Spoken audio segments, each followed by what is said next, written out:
거짓을 행하지 말라라는 제목으로 함께 은혜를 나누고자 합니다. 하나님은 우리가 거룩하기를 원하십니다. 하나님 자신이 거룩하신 것 같이 우리도 거룩하기를 원하십니다. 하나님은 하나님의 자녀인 우리의 삶이 거룩하기를 원하십니다. 예수님 안에서 하나님과 화목하게 된 우리가 거룩하기를 원하십니다. 하나님은 복음으로 구원을 받은 우리의 삶이 거룩하기를 원하십니다. 거룩함으로 세상과 구별되기를 원하고 계십니다. 하나님은 우리의 길을 주목하여 보시고 우리의 모든 걸음을 감찰하십니다. 그러므로 경건하지 않은 사람들은 하나님 앞에 설 수 없습니다. 하나님은 경건한 사람들을 구원하십니다. 또한 하나님은 우리의 삶이 거짓이 없기를 바라고 계십니다. 하나님은 우리의 행위가 거짓되지 않기를 바라십니다. 우리의 심령을 지켜서 거짓을 행하지 않기를 바라고 계십니다. 우리의 마음에 말씀을 새기고 그 말씀을 따라서 진실하게 살기를 바라고 계십니다. 하나님은 거룩한 하나님의 나라인 백성인 우리가 거짓이 없이 행하기를 바라십니다. 하나님 앞에서 가증한 일을 행하지 않기를 바라고 계십니다. 오늘 말씀을 통해서 우리가 어떻게 거짓이 없이 행할 수 있는지 살펴보면서 은혜를 나누고자 합니다. 우리는 거짓을 행하지 말아야 합니다. 특별히 우리는 믿음의 형제들에게 거짓을 행하지 말아야 합니다. 오늘 본문 10절에 보면 우리는 한 아버지를 가지지 아니하였느냐? 한 하나님께서 지으신 바가 아니냐? 어찌하여 우리 각 사람이 자기 형제에게 거짓을 행하여 우리 조상들의 언약을 욕되게 하느냐? 이렇게 기록되어 있습니다. 한 아버지를 가진 사람들, 한 하나님께서 지으신 사람들이 서로 거짓을 행하고 있다고 말씀하고 있습니다. 유다 백성들이 형제들에게 거짓을 행해서 조상들의 언약을 욕되게 하고 있다고 말씀하고 있습니다. 유다 백성들이 자기 형제들에게 거짓을 행했다고 말씀하고 있는데요, 제사장들이 하나님의 말씀을 따르지 않았다는 것을 말합니다. 그리고 목회자들이 복음이 아닌 다른 복음, 거짓 복음을 전하는 것을 말하고요, 백성들이 진리의 말씀을 따르지 않고 또 듣지 않고 떠나는 것을 말합니다. 성도들이 바른 교훈을 받지 않고 복음을 따르지 않는 것을 말합니다. 귀가 가려워져서 자기의 사욕을 따를 스승을 많이 둔다고 말씀하시는 것입니다. 마음을 진리에서 돌이켜서 허탄한 이야기를 따르는 것을 말합니다. 이것이 바로 거짓을 행하는 것입니다. 진리를 가르치지 않고 따르지 않고 떠나는 것이 거짓을 행하는 것입니다. 유다 백성들이 조상들의 언약을 욕되게 했다고 말씀하고 있는데요, 그들이 아브라함과 이삭과 야곱과 맺은 언약을 지키지 않았다는 것입니다. 그들이 생명과 평강의 언약을 지키지 않았다고 말씀하시는 것입니다. 하나님은 아브라함과 맺은 언약을 지키기 위해서 이스라엘 백성들을 출애굽시키셨습니다. 그리고 자손의 언약을 지키기 위해서 이삭을 통해서 많은 자손이 태어나게 했습니다. 그리고 야곱을 통해서 교회를 만들고 교회 안에 있는 사람들을 구원하셨습니다. 출애굽기 19장 4절로 6절에 보면 내가 애굽 사람에게 어떻게 행하였는가? 어떻게 행했어요? 10가지 재앙을 통해서 심판을 했습니다. 내가 어떻게 독수리 날개로 너희를 업어서, 다시 말하면 유월절 어린 양을 통해서 예수님을 통해서 출애굽시키셨다고 말입니다. 내게로 인도하였음을 너희가 보았느니라. 세계가 다 내게 속하였나니 그랬는데 하나님의 천지를 창조하시고 다스리시고 통치하시는 말씀입니다. 세계가 다 내게 속하였나니 너희가 내 말을 잘 듣고 내 언약을 지키면 너희는 모든 민족 중에서 내 소유가 되겠고 라고 하고 있는데 하나님의 자녀가 된다는 얘기입니다. 그리고 6절에 보면 너희가 내게 대하여 제사장 나라가 된다. 하나님이 통치하시는 나라가 된다 그 말입니다. 열방을 구원하는 나라가 된다고 말씀하시는 것입니다. 거룩한 백성이 되리라. 하나님의 나라 백성, 하나님의 자녀가 된다는 말씀입니다. 너는 이 말을 이스라엘 자손에게 전할지니라 이렇게 기록되어 있습니다. 하나님은 10가지 재앙을 통해서 애굽을 심판하시고 유월절 어린 양의 피로 예수님을 통해서 이스라엘을 출애굽시키셨습니다. 그러나 하나님은 출애굽 1세대가 아닌 광야에서 할례를 받은 출애굽 2세대만을 가나안으로 인도하셨는데요. 하나님의 말씀을 듣고 그 말씀을 마음에 새기고 언약을 지키는 사람들을 구원해 주셨습니다. 그리고 이런 사람들을 통해서 생명과 평강의 언약을 지키는 사람들을 통해서 복음이 땅끝까지 전파되게 하십니다. 온 열방 가운데 복음이 증거되게 하십니다. 그리고 이 모든 언약은 예수 그리스도 안에서 성취되었습니다. 예수 그리스도의 십자가 복음 안에서 모든 언약이 이루어졌습니다. 그러나 유다 백성들은 언약을 지키지 않았는데 이것이 거짓을 행하는 것입니다.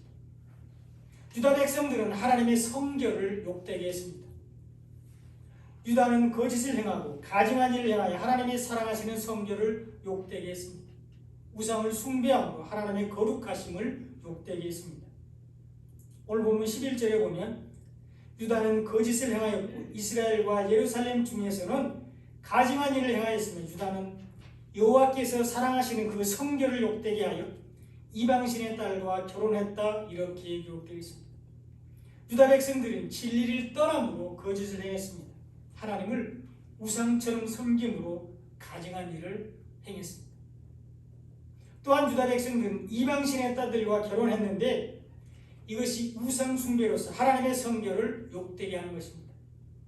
유다 백성들은 물질 때문에 이방신들을 섬겼는데 오늘날 교회 안에 기복신앙, 세속주의, 번영신학이 들어왔다는 것을 말하고 있습니다. 하나님은 유다 백성들이 이방신의 딸들과 결혼해서 하나님이 사랑하시는 성결을 욕되게 했다고 말씀하고 있는데요. 여기 하나님이 사랑하시는 성결은 바로 성소를 말합니다. 광야에서 이스라엘과 함께한 성막을 말하고 이어서 예루살렘 성전이 여기에 해당되고요. 지금은 예수님의 핏값으로 사신 교회를 말합니다. 예수님의 몸으로서의 교회, 예수님의 신부로서의 교회를 상징하고 있습니다. 유다 백성들은 이방신의 딸들과 결혼함으로써 교회를 욕되게 했습니다. 유다 백성들은 이방신의 딸들과 결혼했습니다. 이것은 단순히 유다 백성들이 탐심으로 우상을 섬긴 것 이상의 의미가 있습니다. 열심히 신앙생활하다가 잠깐 낙심해서 믿음이 약해진 것, 시험에 든 것 이상의 의미가 있다는 것입니다. 다른 신을 섬기는 이방 사람들이 잘 되는 것을 보고 잠시 흔들린 것 이상의 영적인 의미가 있다는 것이죠. 유다 백성들이 이방신의 딸들과 결혼했다는 것은 자신이 머리가 되려고 했다는 것입니다. 그리고 자신이 바로 남편이 되려고 했고 주인이 되려고 했다는 것을 말합니다. 하나님은 첫사람 아담을 깊이 잠들게 하는 후에 갈빗대를 취하여 하와를 만드셨습니다. 여기에 아담은 그리스도의 모형이고요. 하와는 그리스도의 신부로서의 교회를 상징합니다. 둘째 아담이신 예수님은 십자가에서 죽으시고 부활하심으로 복음의 교회를 만드셨습니다. 예수를 믿는 우리 한 사람 한 사람이 그리스도의 신부로서 바로 교회입니다. 그 교회의 머리는 그리스도이시고요. 우리는 지체로서 한 몸이 됩니다. 예수님은 머리로서 우리의 신랑이 되시고 우리는 몸으로서 그리스도의 신부가 됩니다. 이것이 온전한 몸이며 하나님이 기뻐하시는 교회입니다. 그러므로 그리스도의 신부인 우리는 예수님과 결혼해야 합니다. 여자인 우리는 생명의 씨를 가지신 예수님과 결혼해야만 합니다. 그럴 때 예수님 우리의 머리가 되시고 우리는 지체로서 예수님과 한 몸이 됩니다. 우리가 예수님과 결혼할 때 예수님 우리의 남편이 되시고 우리는 신부로서 하나님의 자녀가 됩니다. 이런 사람들이 하나님의 일꾼으로서 하나님의 종이요 예수님의 종이 됩니다.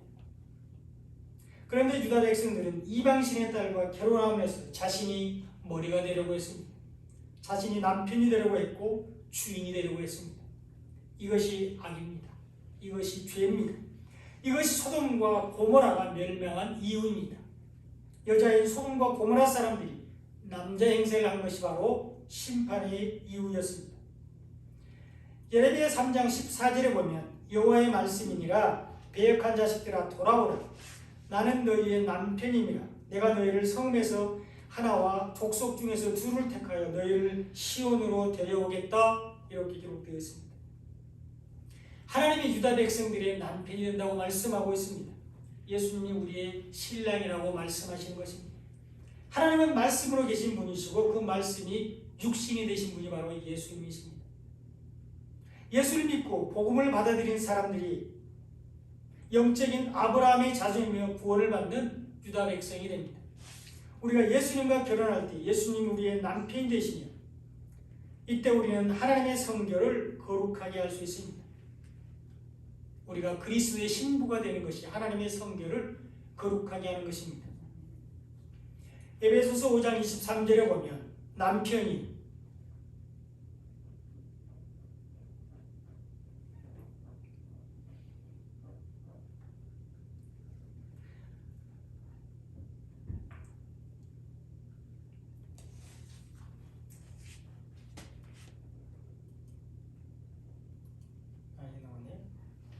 남편이 아내의 머리됨이 그리스도께서 교회의 머리됨과 같음이니 그가 바로 몸의 구주시니라 이렇게 기록되어 있습니다. 남편이 아내의 머리가 된다고 말씀하고 있습니다. 이것은 그리스도께서 교회의 머리가 된다고 말씀하시는 것과 같습니다. 예수님이 우리의 신랑이 되시고 우리가 예수님의 신부가 된다고 말씀하는 겁니다. 그 예수님이 교회의 머리가 되시고 우리는 지체로서 한 몸을 이루게 됩니다. 그러므로 우리가 예수님과 결혼할 때 예수님이 우리의 머리가 되시며 이때 우리는 하나님의 성결을 거룩하게 할 수 있습니다. 우리가 그리스도의 신부가 되는 것이 하나님의 성결을 거룩하게 하는 것입니다. 그러나 유다 백성들은 이방신의 딸들과 결혼하면서 하나님의 성결을 욕되게 했습니다. 이런 사람들은 심판을 받게 됩니다. 오늘 보면 12절에 보면 이 일을 행하는 사람에게 속한 자는 깨는 자나 응답하는 자는 물론이요 만군의 여호와께 제사를 드리는 자는 여호와께서 야곱의 장막 가운데서 끊어버리시리라 이렇게 기록되어 있습니다. 이방신의 딸과 결혼하는 사람들을 야곱의 장막에서 끊어버리신다고 말씀하고 있습니다. 하나님이 주인 되는 것이 아니라 자기 자신이 주인이 되는 사람들은 심판을 받게 된다는 것입니다. 예수님이 머리가 되는 것이 아니라 자기 자신이 머리가 되는 사람들은 멸망을 받게 됩니다. 예수님이 남편이 되는 것이 아니라 자기 스스로 남편이 되는 사람들은 저주를 받게 됩니다. 이런 사람들은 깨는 자나 응답하는 자는 물론이요 제사를 드리는 자도 야곱의 장막에서 끊어지는데 심판을 받게 된다고 말씀합니다.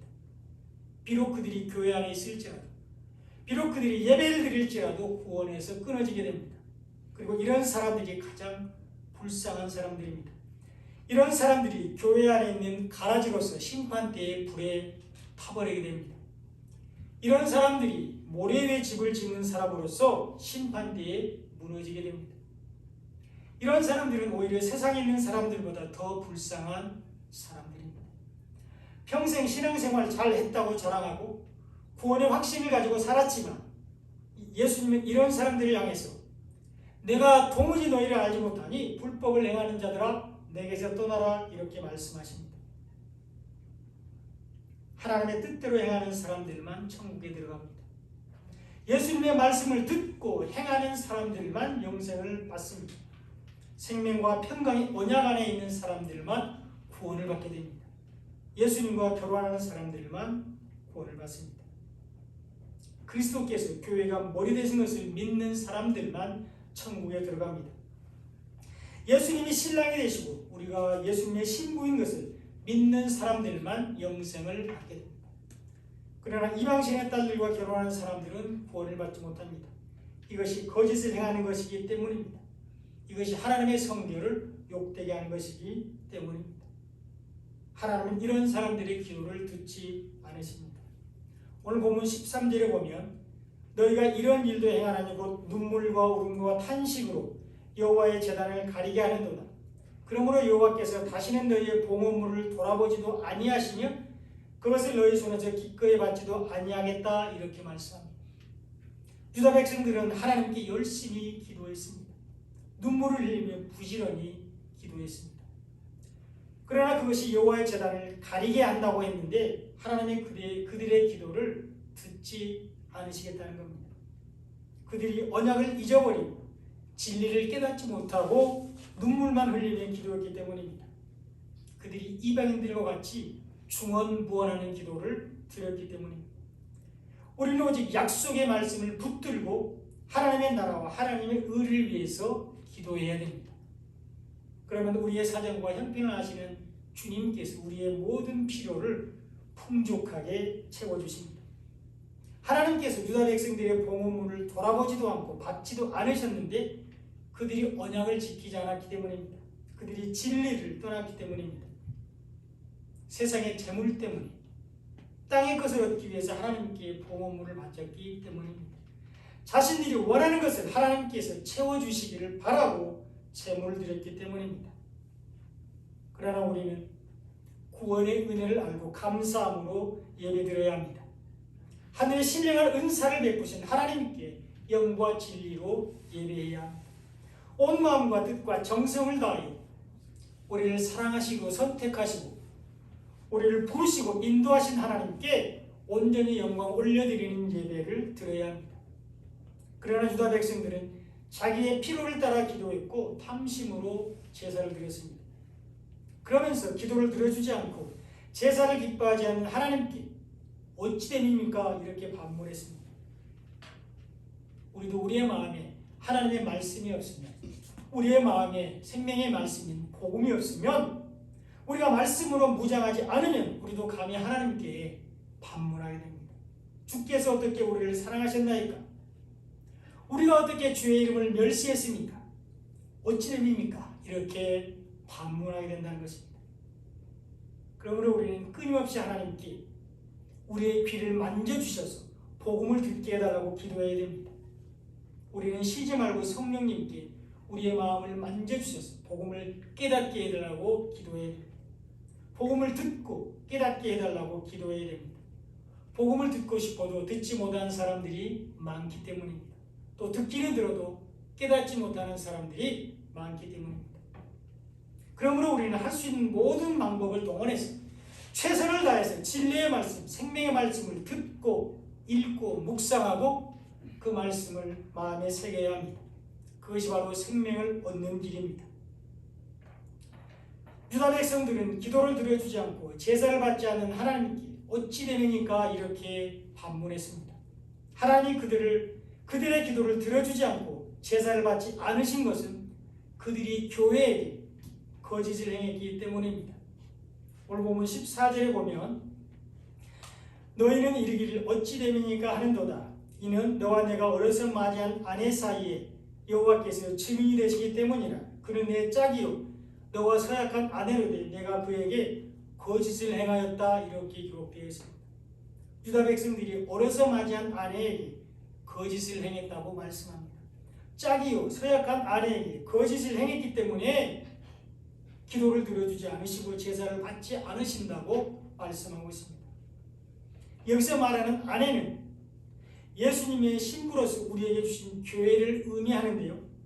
처음에는 시내산에서 율법으로 내려왔고 율법을 지킬 수 없어서 성막을 주셨습니다. 그것이 예루살렘 성전이 되었고 오늘날의 교회가 되었습니다. 하나님은 우리에게 그리스도의 신부로서의 교회를 주셨고 거짓을 행하지 말라고 말씀하셨습니다. 이것은 교회 안에 진리의 말씀이 충만해야 된다고 말씀하시는 것입니다. 교회 안에서 생명의 말씀, 복음만이 선포되어야 된다고 말씀하시는 것입니다. 교회인 우리 자신들 안에 진리와 생명의 말씀이 차고 넘쳐야 된다고 말씀하시는 것입니다. 우리에게 생명과 평강의 언약 가운데 있을 것을 말씀하시는 것입니다. 그때 우리의 기도가 하나님께 상달되며 하나님께서 우리의 예배를 받으십니다. 이것이 우리가 그리스도의 신부로서 예수님과 동행하는 삶입니다. 그러므로 우리는 예수님과 이혼하면 안 됩니다. 복음 안에서 주님과 동행하는 삶을 살아야 합니다. 오늘 본문 16절에 보면 이스라엘 하나님 여호와가 이르노니 나는 이혼하는 것과 옷으로 학대를 가리는 자를 미워하노라. 만군의 여호와의 말이니라. 그러므로 너희 심령을 삼가 지켜 거짓을 행하지 말지니라. 이렇게 기록되어 있습니다. 하나님은 이혼하는 것과 옷으로 학대를 가리는 것을 미워한다고 말씀하고 있습니다. 하나님은 이혼하는 것을 싫어하십니다. 근데 여기서 말하는 이혼은 육신적인 부부, 육적인 부부 간의 이혼을 말하는 것이 아닙니다. 기독교 국가라고 말하는 미국의 이혼율은 무려 53%에 달한다고 합니다. 그리고 한국도 만만치 않은데요. 무려 46%에 달하고 있습니다. 세계에서 가장 이혼율이 높은 나라가 벨기에라고 하는데요. 무려 71%가 된다고 합니다. 물론 이것은 정확하지 않을 수 있습니다. 제가 인터넷에서 찾아본 자료인데요. 그러나 분명한 것은 지금 이혼이 너무 쉽게 또 많이 일어나고 있다는 것입니다. 너무 슬프고 안타까운 일입니다. 그러나 오늘 본문 16절에서 말하는 이혼은 이런 육체적인 부부, 육적인 부부 간의 이혼을 말하는 것이 아닙니다. 여기서 말하는 이혼은 예수님과 이혼하지 말라는 것입니다. 복음과 이혼하지 말라는 것을 말하고 있습니다. 교회와 이혼하지 말라는 것을 말하는 것입니다. 예수님께서 이혼에 대해서 가르치는 내용이 마태복음 19장에 나옵니다. 4절에 보면 예수께서 대답하여 이르시되 사람을 지으신 이가 본래 그들을 남자와 여자로 지으시고 이렇게 기록되어 있습니다. 여기에 남자는 예수님을 상징하고 여자는 교회를 상징합니다. 창세기 24장에서 아브라함의 종이 이삭의 아내 리브가를 찾으러 가는 내용이 나오잖아요. 이삭은 예수님의 예표고요. 이삭의 아내 리브가는 교회의 모형입니다. 예수님이 신랑으로서 교회의 머리가 되시고 교회가 예수님의 신부입니다.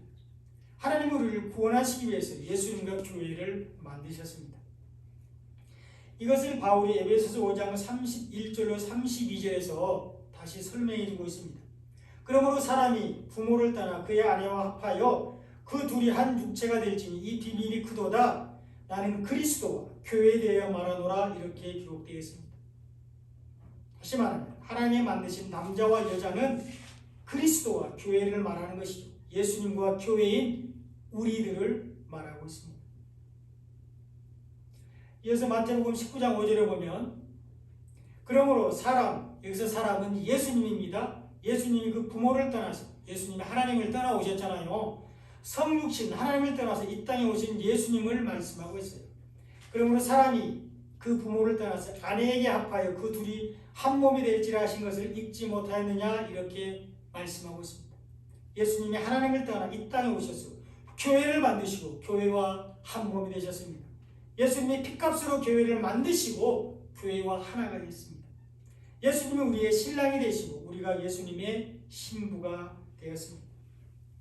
이어서 6절에 보면 그런즉 이제 둘이 아니요 한 몸이니 그러므로 하나님이 짝지어 주신 것을 사람이 나누지 못할지니라 이렇게 말씀하고 있습니다.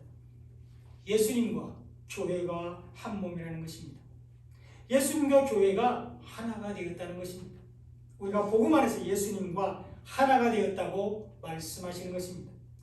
우리가 예수님의 음성을 듣고 문을 열면 복음을 받아들이고 믿으면 예수님이 우리 안에 들어오셔서 우리와 함께 먹고 우리는 예수님과 더불어 먹게 됩니다. 이것이 예수님과 교회가 한 몸이 되는 것이며 연합하는 것으로 하나가 되는 것입니다. 예수님과 우리가 한 몸이 되었습니다. 하나가 되었습니다. 그러므로 교회인 우리는 예수님과 이혼하면 안 됩니다. 교회인 우리는 복음과 이혼하면 안 됩니다. 교회인 우리는 복음을 잃어버리면 안 됩니다. 언제나 복음을 마음에 간직하고 그 복음 안에서 살아야 합니다. 예수님은 우리에게 복음을 주시기 위해서 오셨고 그 복음을 우리에게 주시기 위해서 죽으시고 부활하셨습니다. 그러므로 우리는 복음을 잃어버리지 말고 끊임없이 그 복음을 듣고 읽고 묵상해야 합니다. 부지런히 말씀을 배우고 그 말씀 안에서 자라가야 합니다. 마침내 성령의 도우심으로 말씀을 깨닫게 되었을 때 문자 속에 감춰진 하나님의 계시를 알 때 우리의 믿음이 그리스도의 장성한 분량까지 자라게 되고요. 이때 우리는 비로소 믿음으로 하나님께 영광을 돌리게 됩니다.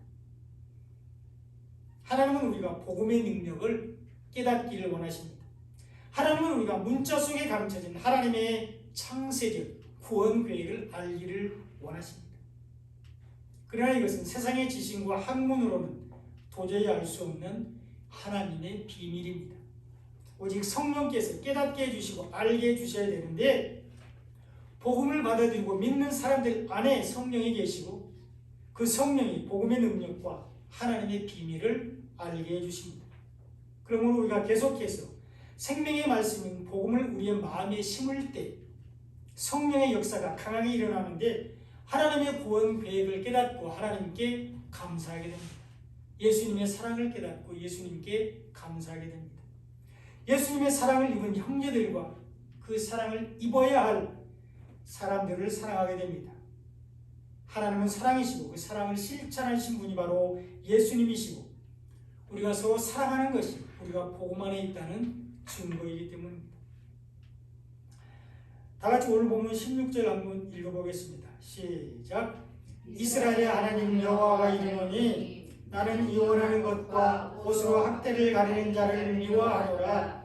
만군의 여호와의 말이니라. 그러므로 너희 심령을 삼가 지켜 거짓을 행하지 말지니라. 아멘. 하나님은 우리가 예수님과 이혼하는 것을 싫어하십니다. 하나님은 우리가 교회와 이혼하는 것을 싫어하십니다. 하나님은 우리가 복음과 이혼하는 것을 싫어하십니다. 하나님은 우리가 예수님을 잘 믿고 교회를 잘 보살피고 복음 안에서 살기를 원하고 계십니다. 또한 하나님은 옷으로 학대를 가리는 자를 미워한다고 말씀하고 있습니다. 예수님이 옷이 아닌 거짓된 계명으로 사람들을 힘들게 하는 것을 말합니다.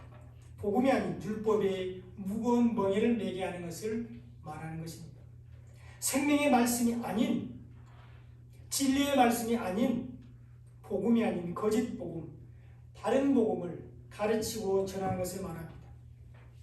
속이는 말로 미혹해서 사람들을 하나님과 예수님으로부터 말씀으로부터 멀어지게 하는 것을 말합니다.